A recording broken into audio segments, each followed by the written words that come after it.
Now, coming to Woodward Sports, Woodward and Main Street, the Woodward Sports Network Detroit Lions Show. Let's go! Catch Gabrielle D. Phillips, Matt Broder, and Terry Foster for all the latest news on your Detroit Lions every week. Only on the Woodward Sports Network YouTube channel and woodwardsports.com.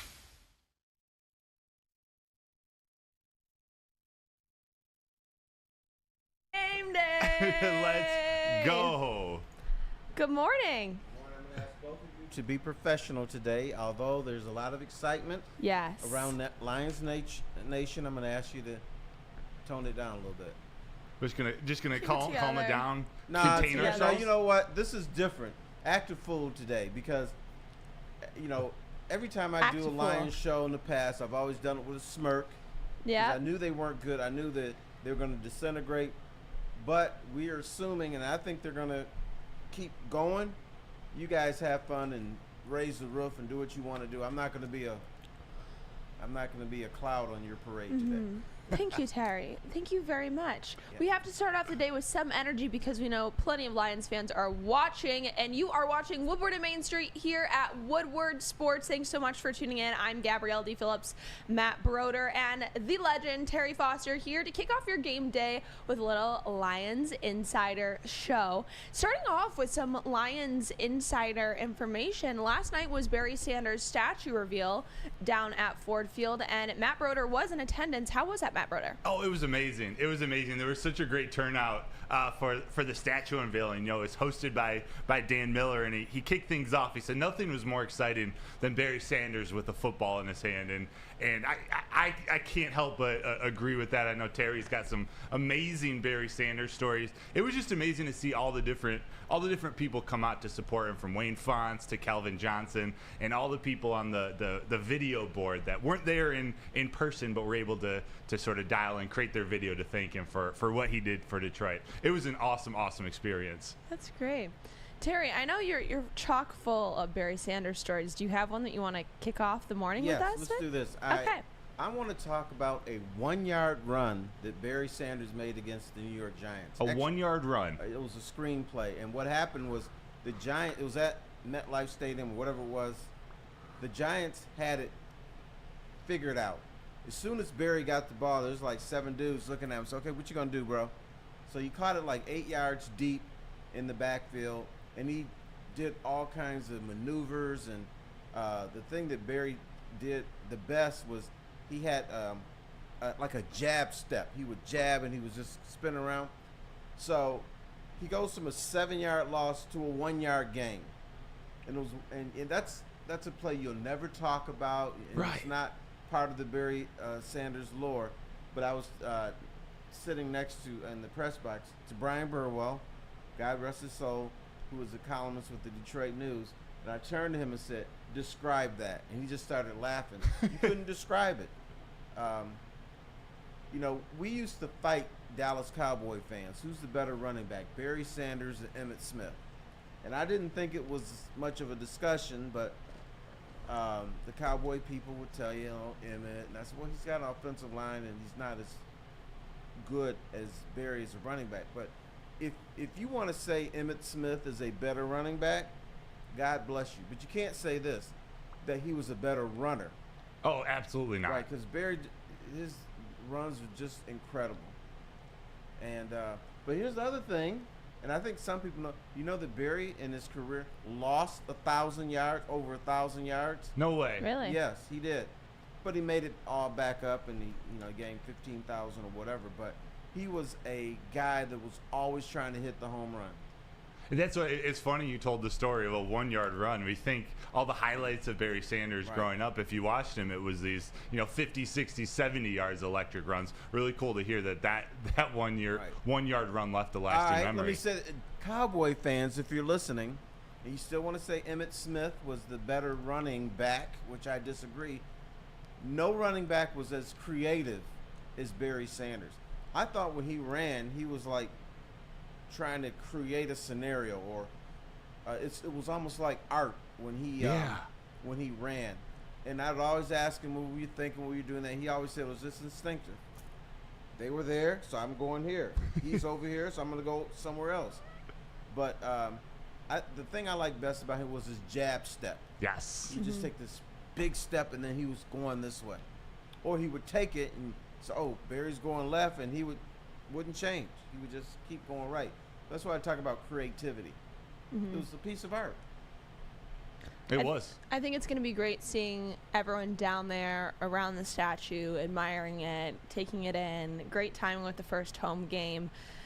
So we got to get into the home game because I know everyone is stoked, not scared. Can we Yes. stop that for a moment? Yes, sir. Matthew, I have a question. Yes, Okay. Terry. He saw the statue. Yeah. We haven't seen. Is it a cool looking statue? It's one of the best ones I've seen. And we were talking on our Friday night show about all the statues that didn't turn out so great for athletes around the world. But Barry Sanders, they showed that juke move, that jab step that he makes. It's almost frozen in time. This bronze statue it seems like the perfect depiction of number 20 right outside Ford Field. I loved it. I think it got a positive response. Now, where is the location of the statue in terms of Ford Field? I believe it was outside of Gate B. So if Okay. you're, it's right outside the Comerica fence wall with the Ferris wheel with the the different Yeah. baseballs going up. So it's right outside there. I think you can see it from I-75. It's really cool. I can't wait for everybody to see it today. So everyone can go check it out. Yes. I'm gonna go check it out. Yes. Yeah. And by the way, on that video montage where they had a ton of old players, celebrities, everybody speaking, Emmett Smith was on there, and he said, "Barry, you're still the best." So he was Okay. giving his Well, homage Emmett to agrees Barry. with us. There we go. That's great. So earlier we were speaking about how this is a prove-it game for the Lions. They went in there and won it in week 1, and now they have to show that it wasn't a fluke, that it wasn't just magic in the Kansas City air. They're going to come home and win this game at home, so it's a prove-it game. And Terry, you had mentioned that you believe if they beat the Seahawks today, that they have the potential to go 6-0 up until when they played the Ravens in week 7. I didn't officially say that. Okay. But there is a chance. You mentioned it, maybe put it out you know there. what? Here's something, and I hate to do this to you, Gabby. I'm Yeah. gonna be the old coach. I'm Okay. just taking it one game at a time. Okay. And that's the way the NFL works. Another thing about the NFL is there's always going to be a time where you're like, damn, what the hell happened today? Or what happened this Sunday or Thursday or Monday or whenever. So, yes, the Lions had that potential, but I'm just looking at today's game because in the past, the Lions have won humongous games on Monday Night Football, once against Dallas. I think it was 1994. Then they lost 3 games in a row.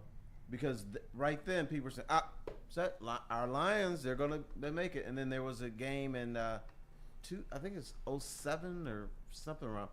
They beat Denver. I mean, they beat the pulp out of Denver at Ford Field, 44-7. And then that was another game where, okay, the Lions have arrived. You know what they did? They won that game to go 6-2. They proceeded to lose 6 games in a row, missed the playoffs. You never know what's going to happen with them. So yes, the NFL is a crapshoot. I'm not saying the NFL you roll the dice, but for the next 6 games, we're talking about the Lions going 6-0. Probably 3 or 4 of those games are going to be 1-score games. So you don't know quite how they're going to go. I would expect the Lions to at least win 4 of them, but they could go 6-0. So I just said It's a possibility. Yes. Do you agree or disagree, Matt Broder? I agree. I'd even go so far to say they should go 6-0. Okay. If they win this game against the Seahawks, these first 2 games against Kansas City and Seattle, those to me were the tough ones at the beginning of the season that you didn't know if they're going to split. Are they going to go 1-1? Are they going to start 0-2 and have to work their way back all season after that? But Yeah. beating Kansas City last week, and now if they can welcome Seattle to Ford Field and walk away with a W, starting 2-0, you got home versus the Falcons next week. Then they're away at the Packers. That might be the trap game, Thursday Night Football in week 4. And they're home versus the Panthers and away at the Bucs. So the schedule's set up for them to go into that Baltimore game, to go into Baltimore away and be 6-0. So all this makes a difference late in the season when we're talking about competing with the Eagles, the 49ers. If the Lions want to be at the top of the standings at the end of the season, this is the stretch they got to take care of business. And this is a game where they have to prove it now. more than ever. Yeah, I think so, especially with Seattle coming back to town after beating the Lions the last 2 seasons. Aaron Glenn talked in his press conference this week about the bad taste that was in his mouth from last season. You know, he's going to have that defense ready to play. All right, boys and girls, I have a magic number for you. Okay. Yes, The Uncle number for Foster. today is 99, which is the number of points the Lions have given up to Seattle the last 2 games. Yeah. That's a lot of points, Terry. Boys and girls, that is a lot of points. That's too many points to give up. It was last season a that they lot. didn't give up a single punt, or they didn't force a single punt out of the Seahawks. They got to change that this season. I think the fans should stand up and cheer after following Seattle's first punt today, because they're going to punt. That might be actually one of the loudest moments of the game. Whenever the Lions can force them for their first punt, I think that's when everyone's getting masked up first. Well, I think that's a reason that this is going to be a perfect game, because there's been so much hype about the Lions coming home, this being potentially the loudest stadium in the entire NFL right now. And now we're also adding the mask of it all in there. And I think Lions fans would be very disappointed, and it would give the rest of the NFL a lot of reasons to point at the Lions and say, like, you're looking really silly if we all come in there with masks and we leave with an L. That is true. Now, not only is it a prove-it game for the Lions, prove-it game for the fans. Fans are always saying, we're really loud, we're really passionate, we've been waiting for the Lions to be good. Then you got to prove it too. You need to make this place louder, or as loud as the Silverdome. Ford Field is not as loud as the Silverdome. At least it hasn't been so far. Today, the fans have to come in ready to go and not wait for the Lions to do something and then start cheering. But they need to come in and rock the place. I agree. I think there's been a lot of talk, and it's time for them to show out, and it's time for the team to show out. And I think I'm hopeful in that we're going to see that today. But a little bit was mentioned about Aaron Glenn earlier. We're going to get more into that in our second segment here. So stick around for a great episode of Woodward and Main Street. We'll see you in a few. Woodward Sports' own Tom Mazaway and Sam Stick Day will be hosting our Lions postgame show after every Lions game all season long. Tune into the Woodward Sports YouTube channel for his hot off the press takes, game analysis, and Kool-Aid sipping celebrations. You won't want to miss it. Join Maz, Stick, and special guests each week immediately following every Lions game, exclusively on the WSN YouTube channel. Join Woodward Sports' own Jeff Iafrate, along with special WSN guests for the most anticipated Lions season in decades. Filled with different surprises and expert analysis. You're not going to want to miss out. Go to our Woodward Sports YouTube channel on Sundays and tune in live from 9:30 to 11:30 a.m. We are back. Welcome to your preview for the Lions Seahawks game here on Woodward Sports. I'm Gabrielle D. Phillips, Matt Broder, Terry Foster, here to start your game day with Woodward and Main Street, the Lions Insider Show. We have a little bit to get into here regarding the Lions defense and the Seahawks offensive line as news has come out throughout the week. But I do want to start off with that quote from Aaron Glenn that you had mentioned earlier, Matt. He said, I hear guys talk about how they have a bad taste in their mouth. Well, hell, I've got a bad taste in my mouth too. We gave up 50 points damn near twice. So our guys are ready to play. They'll be ready to play. Are they going to be ready to play? I would be fired up if he's saying that about us in our press conference. Right? Usually it's good to have a short memory in sports. Bad things happen. You move on. You get past it real quick. But Aaron Glenn's not forgetting this game, and I don't think the Lions defense is either. There's still several players returning from last year's team, and they got something to prove, like we talked about in that first game. Stopping the Seattle Seahawks offense that didn't look so great last week, but the real test is going to be, are they for real, and can the Lions keep them at bay, push them to 0-2, and have Detroit start 2-0?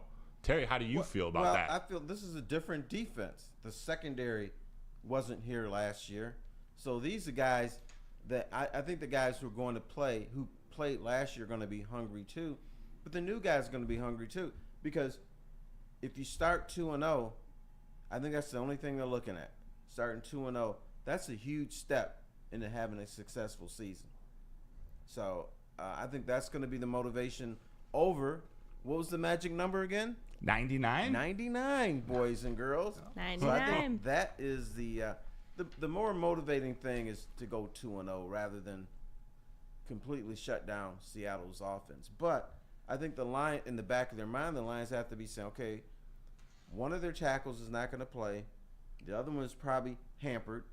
And that is, when your tackles are injured, that really messes up the offense sometimes. And that tackle you're talking about is officially out. Charles Cross was their left tackle who was questionable all week with turf toe. So he's officially ruled out. So both their starting tackles, Charles Cross and Abraham Lucas on the right side, are out today. So I know you got some questions leading up to that, but that Lions defensive line may have themselves a day. I think my first question is, are we going to put an asterisk next to this win too, since they have two key guys out on the field? Are we going to realize that this is just the NFL? Let me say this. If the Lions lose, you have to put an asterisk after it because Taylor Decker's out. Exactly. Yeah. Taylor Decker is out. So Penei Sewell is moving, and then they're going to make some adjustments from there. So Penei Sewell is moving to right tackle and swinging for Matt Nelson to start on the right side. So we're going to see how that adjustment. How do you think they're going to handle that adjustment, Matt Broder? I think they're going to handle it well. Penei Sewell is one of those guys. He's a versatile offensive lineman. He could probably play all five, but the Lions have put him on the right side because Taylor Decker's been such a staple of this offensive line. And all right, time out, guys.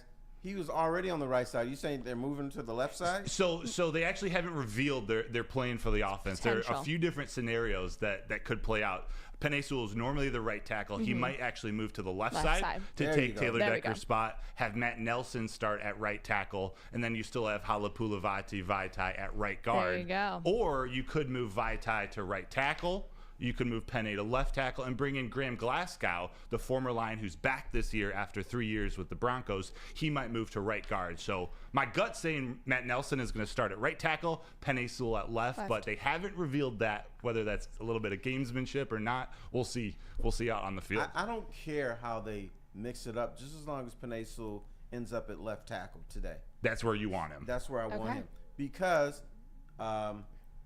20 years from now, we're going to be talking about Penei Sewell as a Hall of Fame player as a left tackle. So he's going to play that spot when Decker retires, which is way down the road. But this is what he was brought here for, to be a left tackle. But the fact that he plays right tackle, that really signifies that the Lions' offensive line is strong, because you have a guy who should be a left tackle playing right, and then Decker is playing at an exceptional level too. So that's one reason this offensive line is so stout. Absolutely. The only thing you worry about today, although it is a downgrade, having Matt Nelson as your starting tackle versus Taylor Decker and Penei Sewell, but it's not that much of a downgrade. Where you worry is their depth. If there's an injury on the offensive line, we know Frank Ragnow has been battling a toe injury, but those big boys up front, some things always happen. If one of those guys go down, then is when you start to question how they're going to sort of manipulate that offensive line. But as it stands, with Penei Sewell at left tackle, I think they're going to be just fine. So in 41 games, Matt Nelson has started in 12 of those. How did he look in practice this week? To be honest, it wasn't.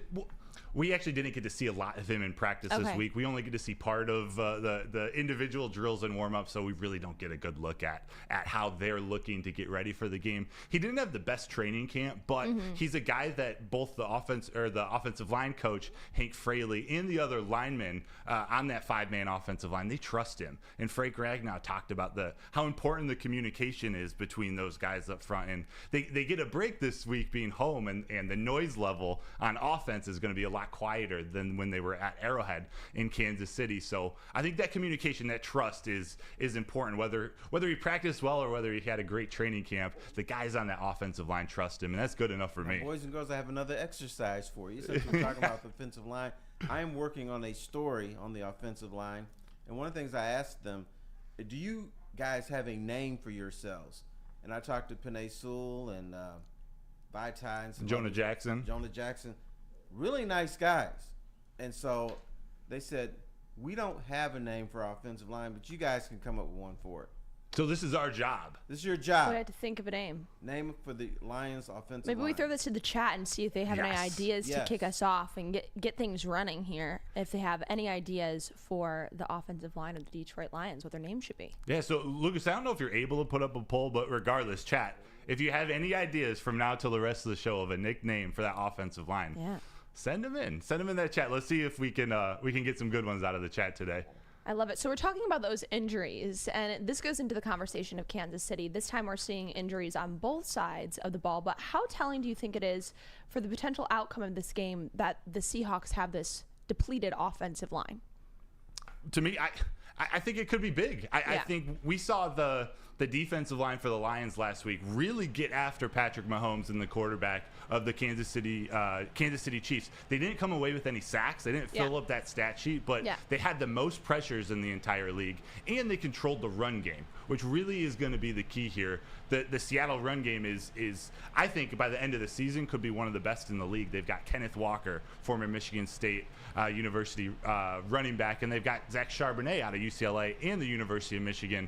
And you pair that with Geno Smith, who's not a super mobile quarterback, but he does have a little wiggle to him. It's going to be very important, not just for Aiden Hutchinson and James Houston and Charles Harris to get pressure around the outside, but then we got the Ali McNeils, the Benito Jones. Maybe your boy Bugs Terry is back to fill up that middle, the middle of the defensive line. So collapse the middle with Bugs. Exactly, and that is where the Seahawks' strength is with former Lion Evan Brown at center. I think with their depleted tackles, with their tackles being injured, they're going to look to run. They're going to try to establish that from the beginning. So it's going to be very important for the Lions to shut that down from the start. Now, boys and girls, I have another special number for you today. Here he goes. You're teaching us so much today, Terry. 12. 12. That's how many yards Seattle got in the second half against the Rams last year with their 2 tackles out. Oof. So that is not good. They struggled. They struggled. they And they struggle in pass protection. When those two went out, the Rams were able to get pressure on Geno, Aaron Donald, and them. You're And right. So the Lions should do the same thing. Yes. They don't have Aaron Donald, but they got Aiden Hutchinson, got Houston, they got a bunch of guys. Do you think those edges for the Lions have a breakout game? Do you think they get a few sacks, or do you think it's more like the Kansas City Chiefs game? No. Geno's going to be running for his life. Yeah. So he's going to say, who the hell are these guys? Oh, and then maybe Aiden Hutchinson is coming at him. Maybe again we hear him say, "Oh my God!"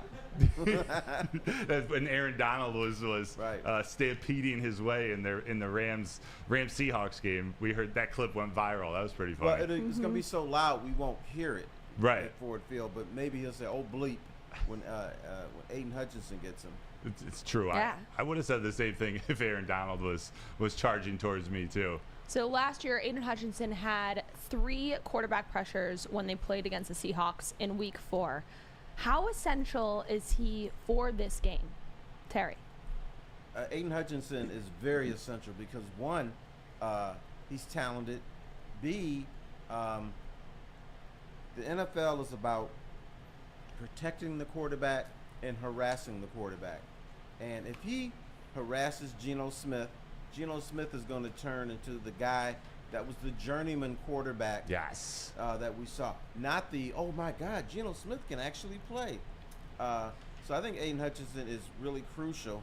And even though he's not an official captain, I think he is a young guy that these guys on the defense will listen to. They respect him. And but I think they respect him ever since Billie Jean. And he's just gone out there and proven it. Those dance moves, those hips. Oh, yeah. I'm interested to see if he brings back out that classic dance move for his celebration again this year, because I know he was debating whether he was going to continue with it or not. We didn't get to see that happen in Week 1, so I feel like this week is the week that we're going to see what he does. I don't want to see that move. No.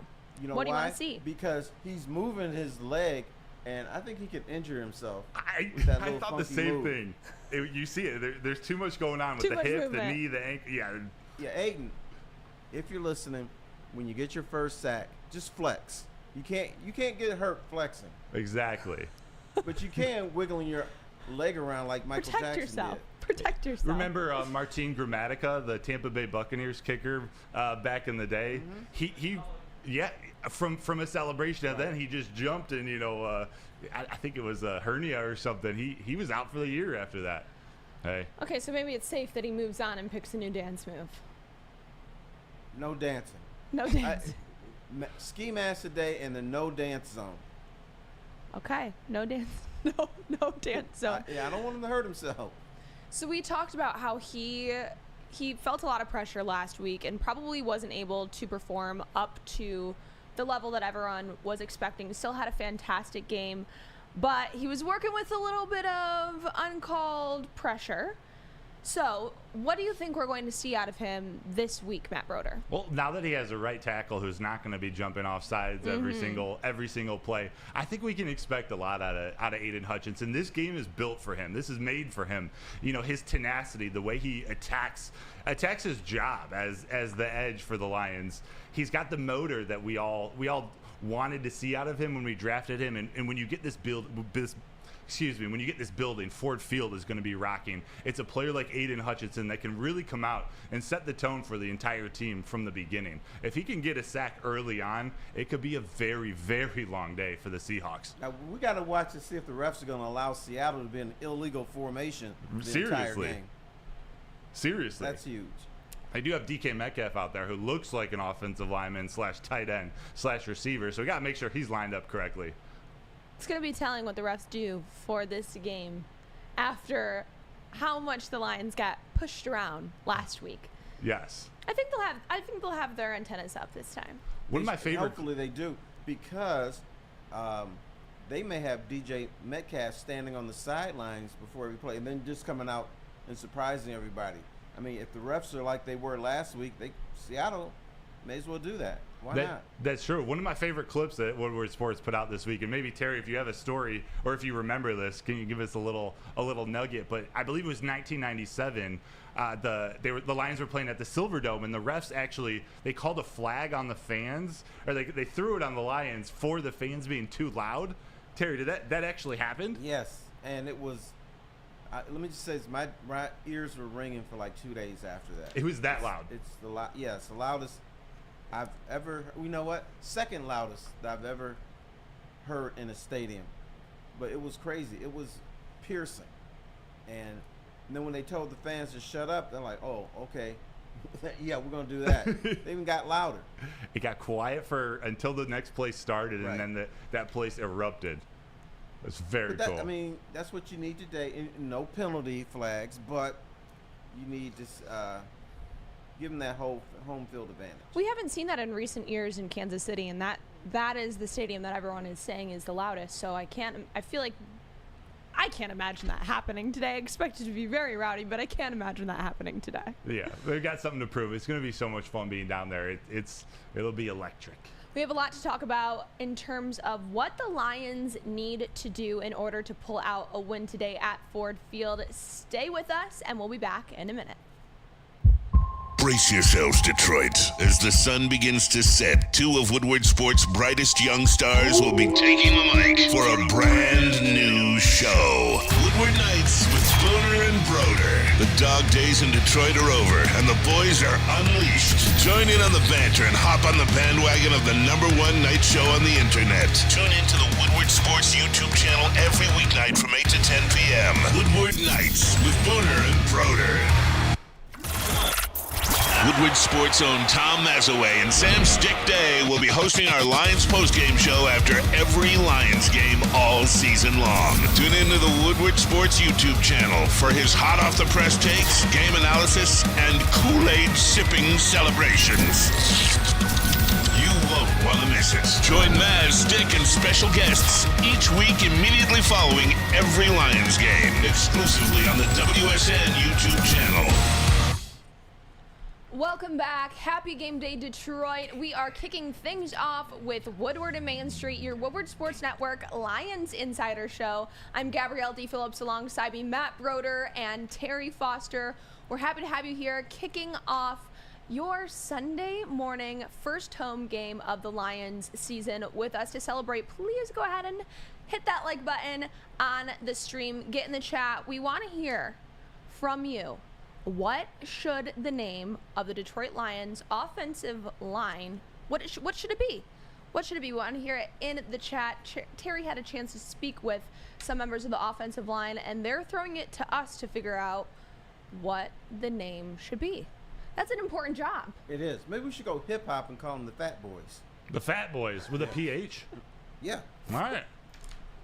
It's an option. There we go. We'll add that to the running list in the chat. I love to see it. So, big game today, and I want to ask the members of the room, what do the Lions need to do for this win? So I know a big part of that conversation last week coming off of the game was Jahmyr Gibbs, and Ben Johnson spoke a little bit to this, saying we will get Gibbs. There we go. We will get Gibbs going as he gets more comfortable. We always have plays tagged for him in the game, but we feel really strongly about David as well. So that whole combination, that 1-2 punch, is really good for us. Yes. And I think we started to see glimpses of that last game, but the fans are hungry for Jahmyr Gibbs. I know you have lots of thoughts on this, Terry. Into that, he's sort of saying they're not going to let him loose this week. Really? He says, we will, give him more responsibility when we feel more comfortable. I don't think they're going to feel comfortable with him just yet. Although I'm sure Jahmyr Gibbs is like, I'm ready to go.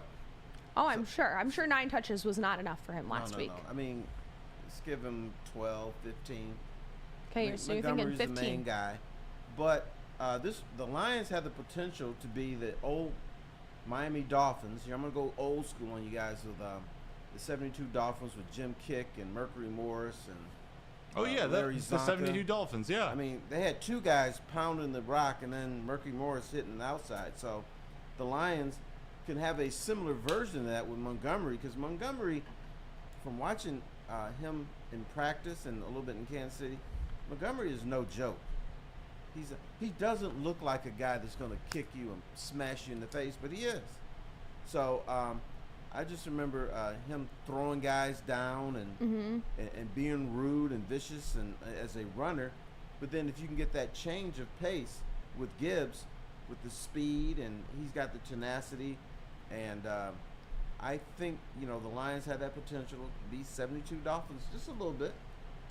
Yeah, when Jahmyr Gibbs was off the field against Kansas City, it felt like the offense lacked that explosive threat that they need out there. And whether it's Antoine Green, which, Terry, you may talk about here shortly, or Jahmyr Gibbs, I think he's going to have he's going to get more touches this game. I think for that reason, they need that threat out there for the Seahawks, especially with they do have some injuries on defense too. So I think they're going to look to exploit that early and often. And in PFF, take it for what you will, has him as, in week 1, the 3rd best back in the league. Wow. That's awesome. With 9 touches. Both of them. Very limited sample size. Their ability to break tackles, I think they were the leading backfield in the NFL at breaking tackles last game.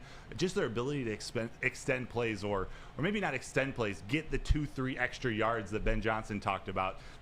He thought there was some meat left on the bones in 2022. These guys seem to be wanting every bit of every time they get a chance to get their hands on the ball, they want as many yards as possible. Right, and that's the main reason Swift is not here. Exactly. Because they felt Swift is a very talented back, as we've seen so far, but he left meat on the bones. And so now these guys, I think Gibbs and Montgomery, once they get going, those bones are going to be clear. They're going to be clean. Do you like them running behind the assembly line or the Motor City Maulers? Or the Blue Man Group? These are a couple of the good ones that were in the chat. The assembly line, I like that. Assembly line is good. I don't think we can use any names with anything revolving around the ski mask for them. I think that is strictly a defensive push. Right. The turnover ski. C.J. Gardner-Johnson really got the entire city. He exploded this city with the ski mask earlier in the week. Amazon was on back order within a couple hours of him making those comments. What a week it's been. It's been exciting. Now, I know Matt mentioned earlier a little bit about Antoine Green, and you have some expectations of what you want to see from him in the game today. Terry, what does that look like for you? What I'm going to do, I haven't done this with you guys yet. I'm going to mention one of my body parts. Okay. The bunion. The bunion is my instinct, and my instinct says that Antoine Green can help this team. Now, he didn't play against Kansas City. He was on the sideline. I guess he was one of two guys that didn't play. But I just think, with his speed and also the fact, we haven't heard about him getting in any trouble in the summer or anything. No. He just comes in, works, does his thing, and, pick me next type of attitude. I think potentially they got a guy there that can explode. Now, the Lions have two guys that could probably do that. Jahmyr Gibbs and Green. They have that. They're young, and it seems like with this rookie class, it's magic. No matter who they put out there, they contribute. They do something. I want to see playmakers out there. And I think Antoine Green, not the best route runner yet, but got that speed. He can be a playmaker that can blow the roof off the house. That's what you can do with speed. So my bunion is saying, if you play this guy, you're going to see something special. And he did just that in the Carolina preseason game where all he needed was one catch. He took it 70 yards to the house. He has that in him. And you saw that from him during training camp as well. I remember seeing him out there, and he was making things happen very early on and pretty consistently, considering he is a rookie and still getting his feet wet, per se. Would you agree? Yeah, absolutely. His only real downside coming out of North Carolina was injuries. He was hampered with injuries a couple years there, but he's got speed, he's got explosion, he's good at catching the 50-50 ball. He's like a young Marvin Jones. I really like what he can bring to the future. I hope we get to see it today, but I think they're going to keep incorporating him in this offense over the next few weeks for sure. That's fantastic. Getting to that and more, we have to get to our classic segment that we have here for Woodward and Main Street that we're continuing on, the pessimistic and the optimistic, getting into today's game and then closing out with our game predictions, which is going to be a game time decision for me if I want to continue with the good juju of my last week prediction or go with how I'm actually feeling today. So we will get to that here in a few. Thanks for sticking with us.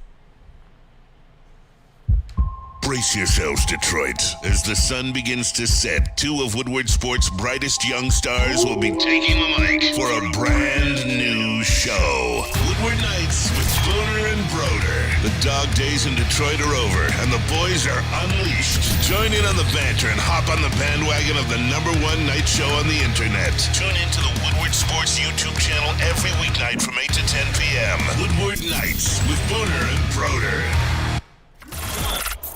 Woodward Sports' own Tom Mazaway and Sam Stick Day will be hosting our Lions postgame show after every Lions game all season long. Tune into the Woodward Sports YouTube channel for his hot-off-the-press takes, game analysis, and Kool-Aid sipping celebrations. You won't want to miss it. Join Maz, Stick, and special guests each week immediately following every Lions game, exclusively on the WSN YouTube channel.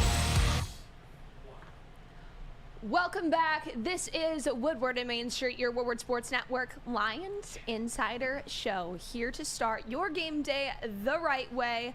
Kicking things off, I am Gabrielle D. Phillips, alongside me, Matt Broder and Terry Foster. We're happy to have you here with us on this beautiful morning in Detroit. A little overcast, but nothing that some Detroit fans will let that stop them. That's where I'm going. It's game day. You can feel it. We're in Birmingham, where our studio is just off Woodward Avenue. Yeah. And you can just feel it. The energy's starting to pick up. I can't wait to get downtown. I'm excited. I think the cars are going to start lining up on Woodward. I'm expecting crazy traffic, blue ski masks everywhere, energy off the charts. I think that's what we have to expect for today. Let's do a little Vegas parlay. Oh. Over under on ski mask at Ford Field today. Out of 65,000 fans? Yes. Gabby, you want to take this first? It's hard because you have to factor in that Amazon could not support the Detroit Lions community to its fullest of capabilities. Don't overthink it, sister. I'm going with 25,000 fans. Only 25,000. That's a lot of ski masks. That's a high percentage. I think we're going to see a lot. I'm going 45. See, I don't know, man. I think 12,500. That's it. Yeah. That's it. I think No, I'm sticking with that. I think you're going to see. I'm thinking you're going to see the people 45,000. turn out. 45,000. That means just about everybody's going to have a ski mask. Yeah, I think so. I just want to see the wave. I want to see everyone do the wave in their ski mask, like a big blue wave just at Ford Field. Yeah. I will be one of those 45,000. I You have know my what? mask ready to go. Gang, we messed up. Now, we live in a split nation, right? Everything is 50-50. Yeah. So 65,000 people, maybe the over-under is 32,500. Something like that. Just remember, don't wear your ski mask in the line to security. Yes. Just be smart out there. Dan Campbell talked in his press conference. Have fun with it. This is going to be great, but we got families, we got kids. He said just have fun with it. I would love to see on the Cub cam when the parents lift up the babies. I would love to see the babies with the ski masks on. The little I Blue really Man want to Group. see that. That'd be cute. That would be cute. And can I give some more advice? Yeah. Don't wear your ski mask at 11 p.m. in a 7-Eleven. That, yes. Probably not That good is a idea. great piece of advice that I hope most people Yes. have the common sense to realize, but you never know. All right, let's get into a reason to be optimistic or pessimistic. Let's start off with the pessimistic and then end on a good note. So, Terry, do you want to give me your reason to be pessimistic? Why the Lions could potentially lose today? It would be the mental game. The mental game, in which they've suffered before, is like, we're so good, we can't lose to this team, and they come in with their heads up their asses. Yeah. That, to me, could be a reason that they could lose. And, of course, did we jinx Jared Goff? Jared Goff hasn't had an interception in 399 or whatever it is. Does he turn the ball over? That could create problems for the Lions. I'm going to piggyback off of that because I also think it is going to be a mental thing, not only for the Lions coming off of a win, but for the Seahawks coming off of a loss. You're going to have those two on the opposite side of the ball, one with a lot of confidence and one with not so much, and that kind of dog mentality coming out. Are the Seahawks really going to pull it out and say, you know, Kansas City couldn't beat them, but watch us, we're going to beat them? I think that could be detrimental for this game. How about you, Matt Broder? Yeah, they know how difficult it is to come back and make the playoffs after starting 0-2. So Pete Carroll, who's an X factor for the Seahawks in every single game, he's going to have them ready to go. And if we're talking about being pessimistic, that wide receiver group that Seattle Seahawks have, they're special. With DK Metcalf, Tyler Lockett, and Jackson Smith and Jigba, those are weapons. Whether they have a full offensive line or not, if Geno Smith can get them the ball, big things can happen. You pair that with a possible superstar running back in K9 and Kenneth Walker, the Lions have a tough task. I know the offensive line is depleted. There are some pieces missing for Seattle's team. That offense is still real, and I think they're going to have a comeback game, or at least be aiming for a comeback game here in week 2.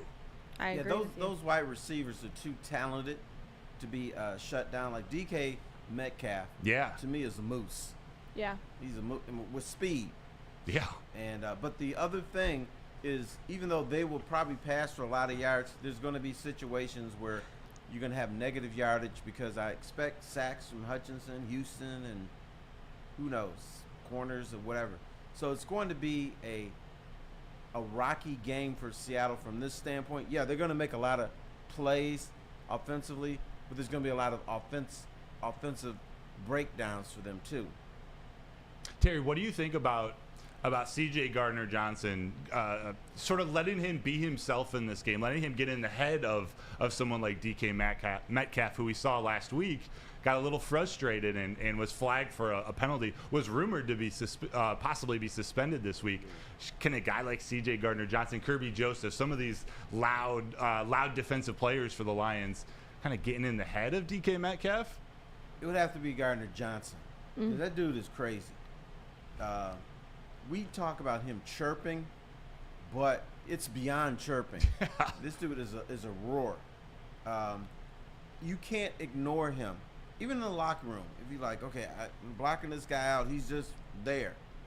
And I'm sure if Metcalf has got frustrated against the Rams, Gardner-Johnson can get him off his game, and he will. He might be talking to the dude before the game. You never know with him. I like that line, Terry. I think I'm going to use that. It's beyond chirping. It's a roar. Right. Fits right in. Chirping is like, yeah, you know what? I don't like your dress and everything. Roar is like, look, bitch, Here I am. What you gonna do about it? That's the roar. That's him. You couldn't There be you go. more accurate. I'm still in the he's a moose with speed. I like that. I like that line. A lot of And moose are speedy. Yeah. yeah, unless they stumble. That's right. But we have to get to the positive here. Give me a reason to be optimistic. I'm going to kick things off, and I'm going to say the performance of the Seahawks defense in week 1 against the Rams. We touched on it, but they allowed 30 points, 426 yards, and 5.5 yards per play. I mean, the Lions can do something with that. That sounds good to me, Gabby. Sounds fantastic. Yeah. Great way to start the day is with those kind of flannel stats. 100%. I think that defense is one of the areas that Jared Goff needs to attack, almost following in the footsteps of former Lion Matthew Stafford last week, who just continued to attack the middle of that field all day long. That's where Jared Goff and Amon-Ra St. Brown and that wide receiver crew, that's where they thrive after the play action pass. So I would love to see Jared Goff sort of follow Matthew Stafford from last week and just absolutely attack those guys. Now, what's your reason to be optimistic? A Lions win today. What's it looking like? I think it's going to be actually that secondary. We were just talking about C.J. Gardner-Johnson getting in the head of DK Metcalf. I think because the offensive line's depleted and James Houston, Aiden Hutchinson, Charles Harris, these guys are going to be getting pressure all day. I think that lends itself to a big game in the secondary where Geno Smith is a little off throwing his ball, a little less accurate. I believe they're going to come away with a pick, maybe 2 in this game. These ball hawks, Kirby Joseph, C.J. Gardner-Johnson, even Cam Sutton, I think these ball hawks are going to go get the ball. They're going to get a turnover forced early, and that building is going to explode. And you know what? You brought up interceptions. You forgot one guy. Oh, to get tell an me about him, Terry. interception today. Aiden Hutchinson. He's a big pick guy. Why not? I totally thought you were going the Brian Branch route. You went Aiden Hutchinson. Oh, yeah, well, Brian Branch, yeah. He goes He's without in there saying. He's too. special. We don't have to mention him. We know he's going to get his. Isn't it amazing? We were already saying that about him, and it's so accurate. Right. He's only played a few minutes for the Detroit Lions, and we're talking like him, like he's a Hall of Famer.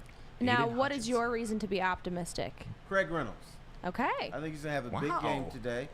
Hot take. He's kind of a forgotten guy a little bit, but he is quietly being very productive.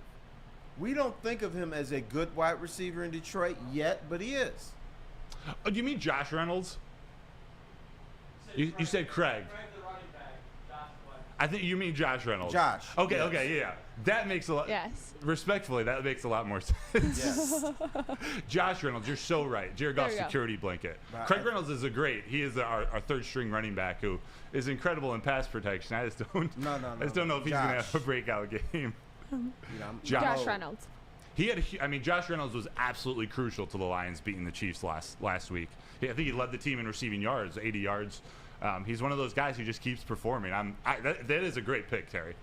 And one that I don't think many would expect. No. Because I think it's great to mention those other players that we're not hearing as much, but that were crucial in that win last week. We hear a lot of Hutchinson. We hear a lot of Amon-Ra St. Brown. We hear, a little bit of Goff, but, people have their I believe I'm reservations going about off him. the grid. I'm not going to come on here every week and say, well, if the Lions' offensive line plays well, I think they can Yeah. run the ball and win the game. You have to give the That's flowers yeah. to everyone that is there for that win and making that win happen. Including the special teams. Including, which needs to be mentioned. Oh, of and course. Jalen Reeves-Maybin, this is my guy. Like, I think he had the huge fake punt run to get the Lions out of fourth down early in the Kansas City game. And Dan Campbell and Ben Johnson talked about how important the special teams is going to be this week. Dave Phipp, in I can't remember how many seasons he's been with the Lions, but I believe he's 7 of 8 on fourth down conversions, or 7 of 8 in fake punts in his career, both running fake punt runs and fake punt passes with Jack Fox, who has an incredible arm, by the way. Jack Fox can really throw the ball. Now, do they go with another fake punt today? Are we going to see another kind of trick play happening again today, or do you think they got that all out of their system in week 1 and they don't want it to become a regular thing in week 2? He has to gamble. That's who he is. Mm-hmm. And the other thing, when you gamble and you show you have faith in players, players get excited like little school children. They're jumping up and down. Yeah, we're ready to go. This is Dan Campbell's MO. So you have to keep that in your repertoire. Terry, how important is it for Dan Campbell to be himself, to just be Dan Campbell? And what is Dan Campbell to you? You started to go into it, but I know it's important. It's very important. Even when he fails, he can't back down. Yes. Because every time you gamble, it doesn't work all the time. We're talking about the fake punts working 7 out of 8 times. There's going to be a time where we're going to say, what the hell is this man doing? And it's not going to work. But he has to keep working it. He has to keep working it because you can't change who you are. But the other thing that we have to watch out with Dan Campbell, as this team gets better, he's going to take fewer chances. Because I've learned a long time in football, talking to coaches, why do you gamble so much? I said, well, my team's not very good, so we got to do this. And then as they keep progressing, the chances, they take fewer chances and everything. But I think Dan Campbell has to keep this in his resume because you have to keep the opposition off balance because this is who he is. 100%. That's hard to game plan for. I mean, the creativity that he's shown and that aggressiveness, it's hard to game plan against him. When you never know what they're going to do on special teams, on punts and onside kicks, it's difficult to plan for. And Pete Carroll's going to send his guys out and say, okay, watch out. They might do a fake punt right now, so they're going to be doing it, and then they'll just punt it. And so then they're in their heads a little bit after last week. And they'll say, well, how come Coach keeps telling us that they're not doing it? And then, bam, it happens. When you least expect it. That's right. Now we have to get into our game predictions for this week. It has come. Broder, would you like to kick it off? I'll kick it off since I was the only one who picked the Lions to win last week. Terry and Gabrielle D. Phillips. Yep. I'm going to do the same thing again. I'm going to go Lions defeat the Seahawks by a score of 31-14. Wow. I think this game's gonna spread out a little bit. I think the Lions are going to handle business, get ahead early, and hold that lead. And the defense, with a few takeaways, a couple sacks, I think they're going to assert their dominance and show them that we're going to be the best 2-0 team in the NFC. Terry. I hate to say this, but I was thinking 31 points for the Lions, too. Okay. So because you said 31, I'm going to say 30 now. So we're not. But it's going to be 30-20 Lions over the Seahawks. Even though I kind of think it's going to be 31-20, I just don't want to copy this man. Well, I'm glad I didn't go with 31 because I was about to, but I'm going to go with the Lions beating the Seahawks 34-24. Let's go. Three Wins Lions around dubs. the room. I think we're drinking a little bit of the Kool-Aid, but I think, we have the facts to back it up, too. We have a whole episode of proof to say, we're not just drinking the Kool-Aid. We're not just, suffocating ourselves with the masks and making this decision. It's supported. Sounds like we all think the offense is going to show up today. As loud as it's going to be in there, we think the Lions offense is scoring at least 30. At least 30, 31, and 34. Hey. Mm-hmm. But, it may not be the Lions offense. I could see a pick six. So that's technically for the defense. I could see something special teams today. But, the Lions offense may not score as many points as we expect, but they could just pound these dudes. Yes. Because even though Decker's out, I still think that the offensive line is going to play well today. The Fat Boys or the Motor City Maulers, whatever we're going to call them, I think they'll assembly line. The assembly line. Detroit Block City. How about that? Oh, I like that How one. about that? Yeah, Very 31 nice. points. Maybe number 31 gets a pick six today. Kirby Joseph. And let's review the numbers that we need to remember today are 99 and 12. 12. That's right. To explain that to the people, Seattle has scored 99 points in the last 2 games against the Lions, and the Seahawks got a whopping 12 yards against the Rams in the second half with their tackles out. Whopping. A whopping 12 yards. Let's go. And the number 20 for Barry Sanders. Of course. How about that? That you saw is the it. statue from 0 to 10. What would you give it? I'd give it a 9.5 out of 10. I thought it was absolutely that. fantastic. It looked just like him. It was cool. It was detailed. I thought it was amazing. I can't wait. I literally can't wait for everyone to see it. Well, hopefully everyone in our chat that goes out to the game can, make a mental note of what you're rating the Barry Sanders statue, and then bring back your score with us here on Tuesday for the game recap of the Lions playing the Seahawks today. Have a great day, Lions fans. This is Woodward and Main Street. We'll see you here back at 7 a.m. on Tuesday. I'm Gabrielle D. Phillips, Matt Broder, and Terry Foster. And go Lions. Now, coming to Woodward Sports, Woodward and Main Street, the Woodward Sports Network Detroit Lions show. Let's go!